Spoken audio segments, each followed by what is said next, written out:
I'm so honored and excited to be here as part of the EPOC webinar series on Young Innovators to a Better World.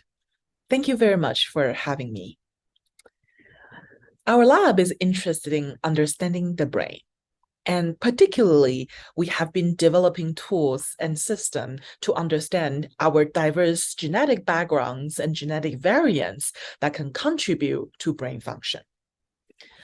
What we are interested in can be essentially summarized in the schematics here, that we want to know how are these diverse genetic variants and changes in our genome can actually impact our brain function as well as dysfunction. And particularly in the brain, we know that there are heterogeneous cell types and cellular populations. We want to understand for each of these genetic factors, what are their cellular actions among this heterogeneous population of cells? And within these individual cell types, we also want to understand how these genetic alterations will be able to change the cellular states. How are these genetic factors may be able to alter, for example, gene expression and transcription? And ultimately, a new direction in my own lab is to be able to stand from the cells to the neighboring systems, to be able to understand whether any of these genetic factors can alter cells' ability to be located in certain locations in an anatomy, and also understand how these perturbations in one cell may be able to change the cellular neighborhoods and their ability to perform these cell-cell network interactions. So all these development of tools and systems are enabled by the advancement of human genetic knowledge. And our tools are hugely motivated because of the incredible advancement of human genetic knowledge.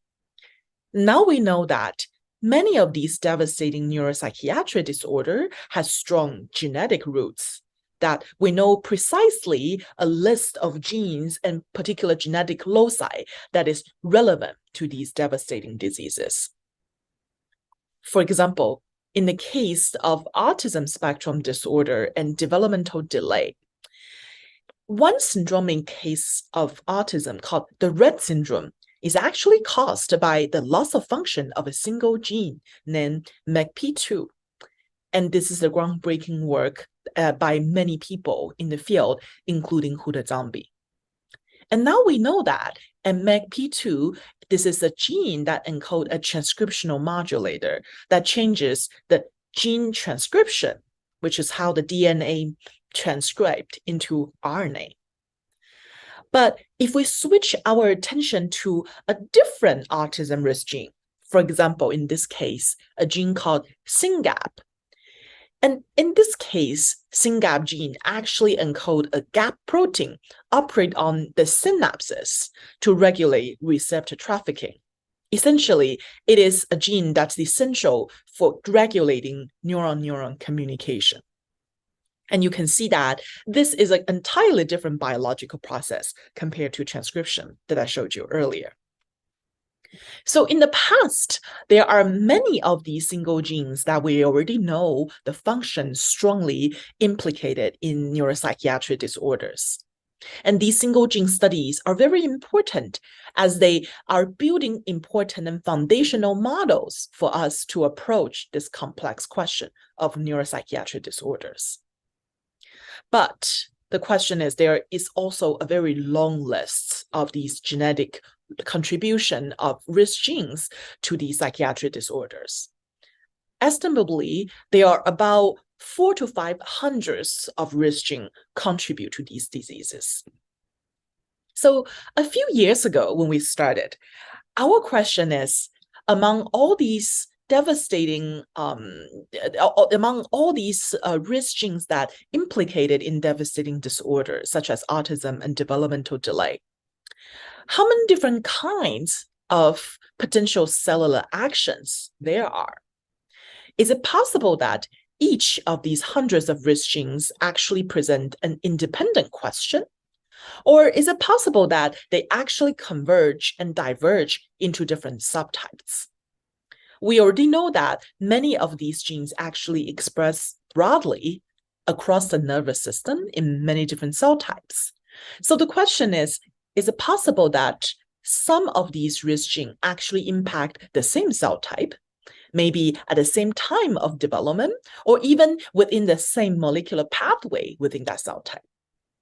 And these will be very important information to know when we're trying to better model these disorders and cluster them together for consideration for future therapeutics.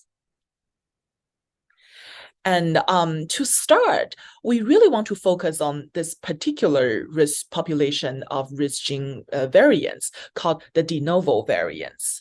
These are typically genetic changes that carry large effect sizes, which are really excellent entry point to understand these psychiatric disorders. You can see that 10 years ago, we know about less than a dozen of these genes.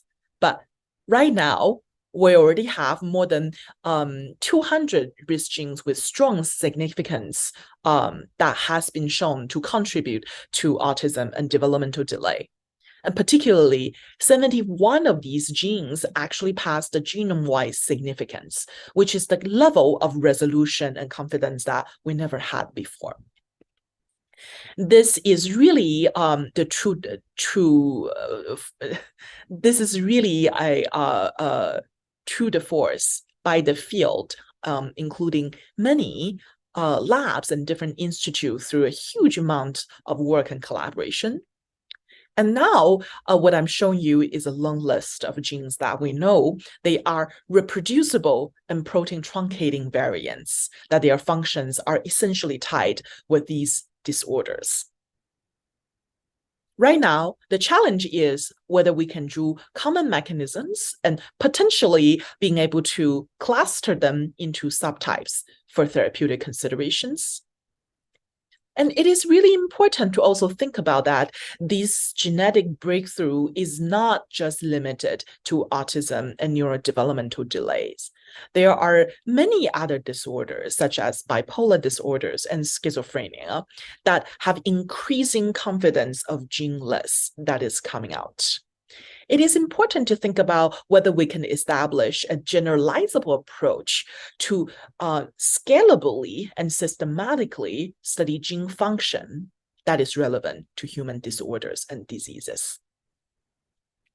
Motivated by these questions, a few years ago, we proposed this approach that we hope is a generalizable approach to be able to leverage the cutting-edge gene editing technology using CRISPR-Cas9 system.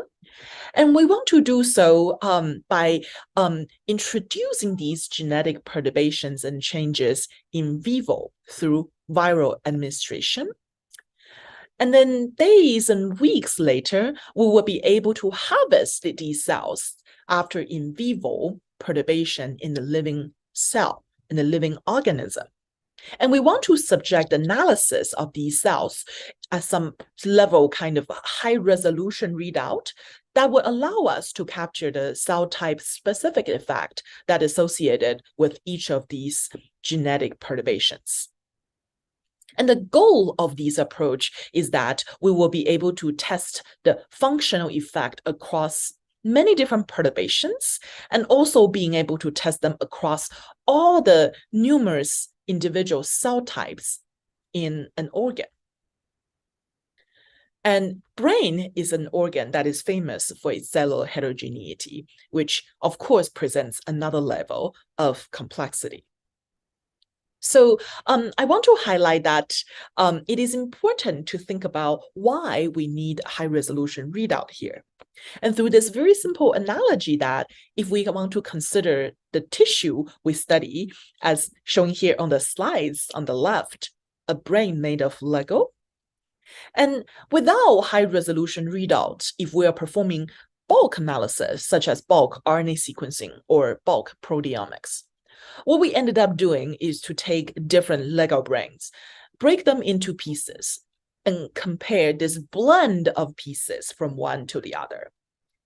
But you can imagine that the differences between a functioning brain versus a brain in the disorder states may be much more subtle. And these bulk analyses are much harder to capture these subtle changes that might be crucial to understand the pathology.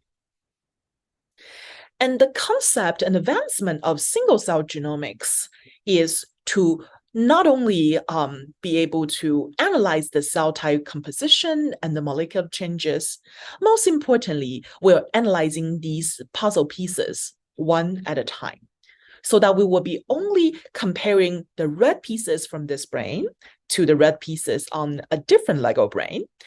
And this way, we may be able to have a much higher resolution and in-depth understanding of these brain differences, such as maybe the color of the red in one brain is slightly darker than the other one, or the number of the yellow pieces in one brain that's different from the other one.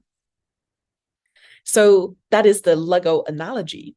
How does it really work in a real experiment? So to be able to study gene function in the development in a scalable way, we were very fortunate to stand on the shoulder of giants and build our experiments on the already established Perturb-seq system. We can introduce these genetic perturbations in genes that we cared about through introducing guide RNA and injecting these pool of guide RNA in the lateral ventricles in a developing embryo early at embryonic day 12. And this is such an early stage of corticogenesis that you can imagine a subset of these neuronal progenitor cells will be transduced by these lentivirus and therefore express the fluorescent protein as well as the CRISPR loss of function. And in the subsequent days and weeks, all the cellular progeny that came out from this neuroprogenitor will also carry the blue fluorescent protein as well as the CRISPR loss of function. At our postnatal day 7, a chosen time of analysis, what we can do is to take the tissue and use fluorescent sorting to enrich for these blue perturbed cells, and use single-cell RNA sequencing to capture the transcriptomic profile of each cells. And I want to highlight that importance of single-cell genomic approach, that it not only gave us a high-resolution readout to capture the cell type diversity, but also allow us to multiplex this approach. That is to say that we don't have to introduce one perturbation in one brain at a time, but rather we can mix all the perturbation that we're interested in and inject them as a pool. And only at the data analysis stage, we will be able to take each of these cells and ask, what are their perturbation identity and what are their cellular transcriptomic content? Ultimately, through this kind of approach, our question is, among all these different risk genes that implicated in the disease, what are the cell types that's most vulnerable? And what are the molecular pathways that's most convergently impacted across many of these perturbations? And this approach obviously has many advantages in the way that it is scalable, that we can understand dozens of gene functions at a time in one single experiment. And theoretically, we can always scale up to perform these kind of experiments with hundreds or thousands of genes or even genome-wide. And I want to highlight that precisely because of the efficiency of this approach, these Perturb-seq approaches are also more well-controlled, because you're always comparing the perturbation effect against a control cell within the same brain that was dissociated in the same experiment, that was sequenced in the same batch. And it really allows us to build a more robust platform, regress against any other possible confounds, such as sequencing batch or timing effects for different experiments. So in total, in this pilot experiment that we published 2 years ago, we have focused on the effect of 35 different autism risk genes and harvested more than 46,000 cells through more than a dozen of experimental batches. And long story short, here I want to highlight the 20,000-foot view of what we've learned from this body of work. In this analysis, we learned that although we started only with 35 different risk genes, we already start to observe the recurrent and cell type specific effects by many of these sets of risk gene perturbations. And many of these effects are actually specific to a cell type, but not observed in other cell types. Again, highlighted the importance and the power of the single-cell resolution to capture these phenotypic changes, assign them to the appropriate cell type that could have been masked if we were doing bulk analysis. As a neuroscientist, I should also admit that I was starting this experiment looking for effects in the neurons. But to our surprise, we found that both neuronal and glia cells are directly impacted by several of these risk gene perturbations, and highlighting the importance of thinking about how to better model these diseases and disorders, especially when in vitro, where the cellular diversity is more limited. We compare our data with developing human brain data and show that many of these gene modules and network that we extracted from our data are also conserved in the human brain. And ultimately, we hope to convince you that this is also a versatile and scalable screening system and allow us to use systems biology and systems genetic approach to understand the brain function and dysfunction that is relevant to human diseases. So I want to come back to the cartoon that I showed you earlier to think about the tissue that we are studying as if it's a brain Lego, and the importance of using single-cell genomics to extract high-resolution phenotypes when they are subjected to different genetic perturbations. But important things is to register that compared to these single cells and clusters of cells that basically dissociates and lost their spatial coordinate in an experiment, we must respect that the tissue we study, the brain, is inherently a spatially organized and well-patterned organ. And in this case, where the cells located it, how their cellular neighbors are, actually carries meanings. And if we truly want to understand the function of a brain and using genomic tools, we're actually losing the most important components of the spatial resolution. And in my new lab, what we are trying to establish is to approach the study using a three-dimensional organ-wide analysis to capture these spatial resolution as much as possible. So just to summarize, we are very excited to extend the single-cell genomics and building the next generation of Perturb-seq with additional features and additional readouts.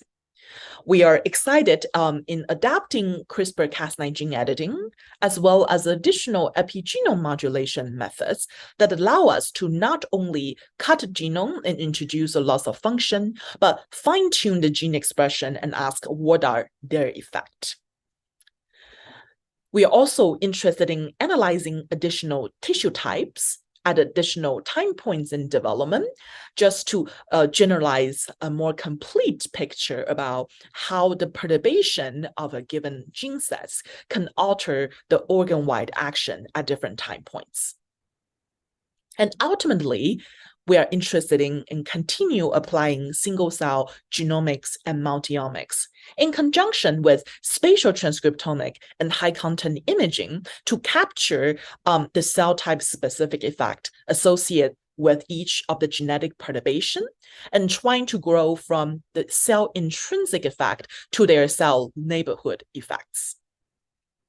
And we're very excited about this direction of research in our lab. And hopefully, by using this scalable approach, we can work collectively to expand our understanding into a comprehensive, holistic, dynamic, and unifying view of how our brain works. Last but not the least, I'd like to thank my mentors and collaborators, without whom I simply won't be able to tell you the story that was published before. And importantly, I'm also very grateful to have a group of young scientists that join me in my very young lab at Scripps Research. We started last July and we are actively recruiting. If there's any interest in joining us, if you have any additional questions, please feel free to reach out to me. Thank you very much for your attention.